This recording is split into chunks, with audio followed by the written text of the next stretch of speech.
Bismillahirrahmanirrahim. Wa amma alamatul kubra faminha. Adapun tanda-tanda besar tentang kiamat apa? Yang pertama khurujud dajjali wa qad akhbara Rasulullah sallam bi khurujiha bi ahaditsa katsiratin balaqat turu, yaitu keluarnya dajjal, ya, keluarnya dajjal. Dan ini adalah fitnah paling besar nanti ketika hari kiamat, ya. Dajjal ini akan menginjak seluruh tanah, tidak ada pun tanah yang tidak terinjak oleh Dajjal, akan didatangi oleh Dajjal kecuali kota dua, yaitu dua kota Madinah dan kota Mekah. Nah, kenapa?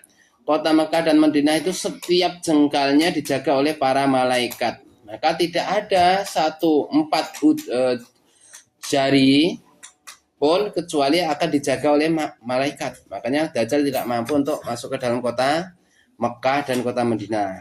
Nah, pasti akan hancur, akan diserbu oleh malaikat. Ya, ini berdasarkan kabar yang dikabarkan Rasulullah SAW dalam hadis yang sangat banyak sekali yang derajatnya sampai mutawatir.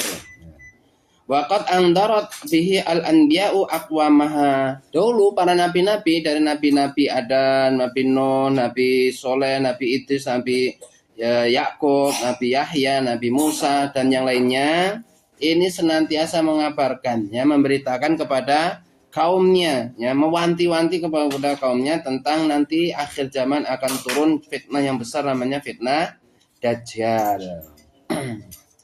Wa qad akhbarana Rasulullah sallallahu alaihi wasallam bi annahu a'dhamu fitnatin tahsulu mundu khuluqi Adam, ya. Dan Rasulullah sallallahu alaihi wasallam mengabarkan kepada kita bahwasanya apa? Fitnah yang paling besar yang terjadi di dunia ini yaitu fitnah Dajjal. Semenjak diciptakannya Adam tidak ada fitnah yang paling besar kecuali fitnah Dajjal ini. Ya, ujian yang menggerus pemikiran kita, yang menggerus tenaga kita, harta kita, dan terbulak-baliknya hati kita, keimanan kita adalah fitnah Dajjal ini. Ya. Mundu ila kiamisah, sampai terjadinya kiamat. Wa min du'aihi sallallahu alaihi wasallam al-isti'adatu min fitnatihi, di antara tanda atau di antara tameng yang paling terbesar untuk kita terhindar dari fitnah itu, maka kita berdoa, beristi'adah dari fitnah besar Dajjal itu, ya.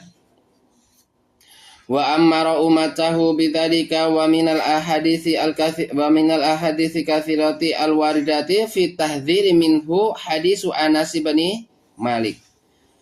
Di antara hadis-hadis yang menerangkan yang terdapat di dalam kitab-kitab hadis yang berupa apa?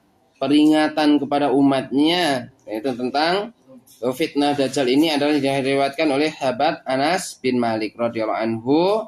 Qala Nabi sallallahu alaihi wasallam, ma bu'itsa nabiyyun illa anzara ummatahu al-aqwar al-kadzdzab.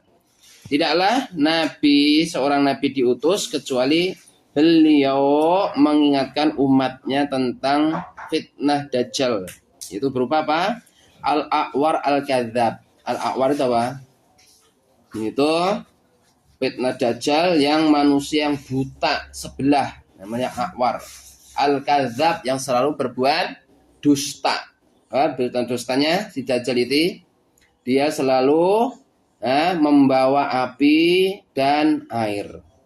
Yang api itu adalah sebenarnya air dan air adalah api. Membawa surga dan neraka, yang sebenarnya surga itu neraka, neraka itu surga. Dan dia bisa menghidupkan orang yang mati, ya. Bisa membuat atraksi di luar nalar, ya. Bisa menghidupkan orang mati, menyembuhkan orang sakit, mendatangkan emas, mendatangkan harta dalam sekejap mata. Akhirnya manusia terfitnah. Nah, setelah fitnah menjadi pengikutnya Dajjal. Orang kalau sudah menjadi pengikut Dajjal sudah nggak bisa lagi keluar. Nah, namanya Dajjal mengajak ke neraka, nggak mungkin mengajak ke surga. Akhirnya orang yang terfitnah oleh Dajjal, ya ujung-ujungnya masuk ke dalam neraka. Ala innahu a'waru, ketahuilah bahasanya Dajjal itu buta sebelah. Wa inna rabbakum laisa bi'a'wara, dan Tuhan kalian tidak buta sebelah. bi anna bainahu wa baina ainihi maktubatun kafirun, ya. Dan di antara dua matanya, di antara dua mata berarti di sini nih. Ini antara mata dan mata, di antara dua mata di sini tertulis kata kafirun. Sedangkan Tuhan kita tidak ada. Nah, tulisan seperti itu ya. Ya anna baina ainahu wa baina ainihi maktubatun kafirun. Nah. Yang kedua, nuzul Nabiyullahi Isa alaihissalam, yaitu turunnya Nabi Isa. Ini fitnah yang kedua, ya, tanda-tanda kiamat yang kedua, turunnya Nabi Isa.